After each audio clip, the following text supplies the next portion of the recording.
Hey everyone, today is Saturday, May 11th. I am feeling really weird right now. I'm like almost manic. I've been like running around for the last like while. The cockatiels are screaming. I cannot shut them up. Sorry about that. Okay, so I am in love with Diet Coke with lime. It's my very favorite thing. Okay, so this video is actually not supposed to be about anything eating disorder related.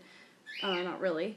What it's supposed to be about is, sorry, there's a hair on that.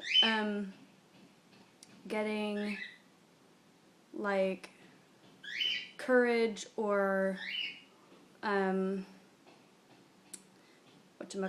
inspiration from other people's stories. And so I wanted to talk about one of my like greatest inspiration sources. That's the word I'm looking for. Excuse me. So a couple years ago, I think it was probably like 2009, I stumbled across a blog of a family whose daughter passed away in 2006. She was 9 years old, and she was just like an amazing girl. I'm about to throw this stuffed animal at the cockatiel's cage. It's covered, but they won't stop screaming. It's just gonna hit the cage. Be quiet, birds! As soon as I start talking, they start shrieking. Okay, anyway, so she was 9 years old. She passed away from cancer, and as I may or may not have mentioned before on here, I had a friend when I was a child that had cancer. When I was older than 9 when I had this friend, but anyway, so when I stumbled across this blog of this family, it meant something different than just like any old blog that I would come across. Not that anybody's blog doesn't matter, that is so not what I meant, but anyway, you know what I'm trying to say. And so anyway, her name was Christi, and she was 9 years old, like I said 100 times, and she basically just gave back a lot, and she had this terrible disease. That actually didn't hit their cage, it hit like the leg of it. Anyway, she had this terrible disease, and she still just lived like a lot, and she made a difference in a ton of people's lives, and including mine, posthumously, because she was already passed away by the time I saw their blog, but that doesn't matter. And anyway, her family is just like the most amazing family. They are really good people. And I see this, I've seen this in other like situations too, but like clearly they chose to live after their daughter's death. Sorry, my hair is bugging me.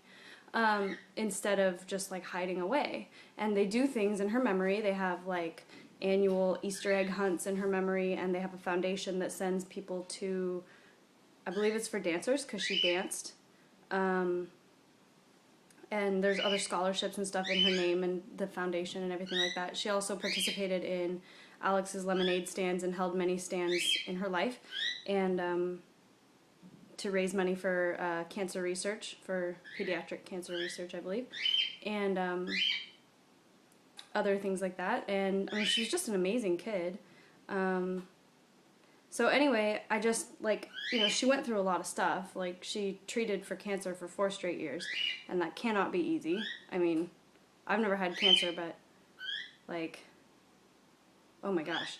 Anyway, and she just, you know, didn't crawl in a hole and hide. She lived, and she smiled, and she went through life and made the best of it. And I always think to myself sometimes, like, oh, when things are really hard, oh, it's so hard, but like, I think of her from time to time, and she's been on my mind lately because her birthday's tomorrow.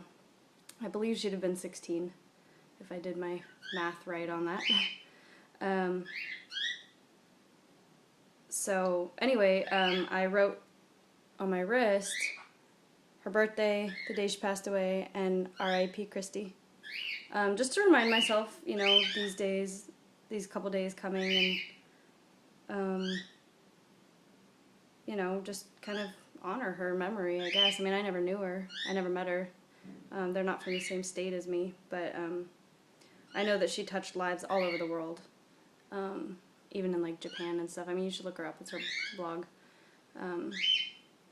Anyway, so, and she has a sister who dances, so like obviously that means something special to me, and I don't know, I can't explain it. Like their family just kind of like snuck in to my heart and like found a place in there, and like I don't know, her story and their story has just like helped me out a lot, and I don't believe I've ever actually mentioned that on here. Just I don't know why, I just didn't, but so anyway, I was gonna say something else and I lost it. I don't know. Whatever it was. Anyway, yeah, so I right now am making cookies. It's a really cool recipe. It has no sugar. It's got bananas, applesauce, almond milk, oats, vanilla, and cinnamon, and that's it. I made one batch, but I forgot the almond milk, and it came out kind of funky, so I remade it. And it's in the oven. I can smell it. I'll let you know how that turns out. And, oh, also, so I know I said this wasn't going to be eating disorder related, but this is actually blog related. But on my blog, I've been transcribing a diary, or a journal rather, that I kept while I was in treatment in 2007. So, like, if you're interested, you can go and read that. It's like a million parts because it's super long and I'm not even done. But, like, it's really cathartic for me. That was an extremely difficult time that I went through. And kind of, like, rehashing it and, like, typing that stuff is helping. I don't know why exactly, but because I, like, I transcribe and then I reflect on it, like, oh, this was happening, I remember this, I remember that, blah, blah, blah, and, like, things that I noticed and stuff. But beware if you read it, it could be triggering, and also, I said some pretty mean stuff in there. Oh my god, like, one lady who is known by the initial P in there, holy heck, if I ever see her again, I would be like, I'm so sorry, I'm so sorry, I'm so sorry, because she definitely did not deserve all the crap, like, energy that came out of me onto her. And so anyway, might be interesting. You can get kind of inside the head of somebody that's in treatment right at that time, and I mean, you might get some laughs about things that I wrote because it was kind of like, that's random. But anyway, so yeah, I hope you guys are having a great weekend. And for those of you in the US and wherever else you celebrate this, Mother's Day tomorrow. To all of you that are watching this that are moms, happy Mother's Day. I hope you have a fabulous day. It's all about you, mothers. I don't have any children, I just have animals, but I guess that kind of counts.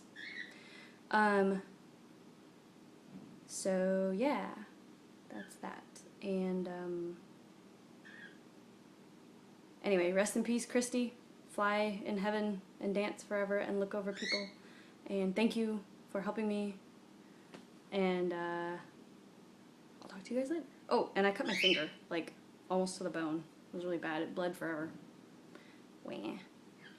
Okay, sorry. I gotta go, like, run around now, because I'm like, wah! So much energy, so much energy. Okay. Talk to you guys later. Bye.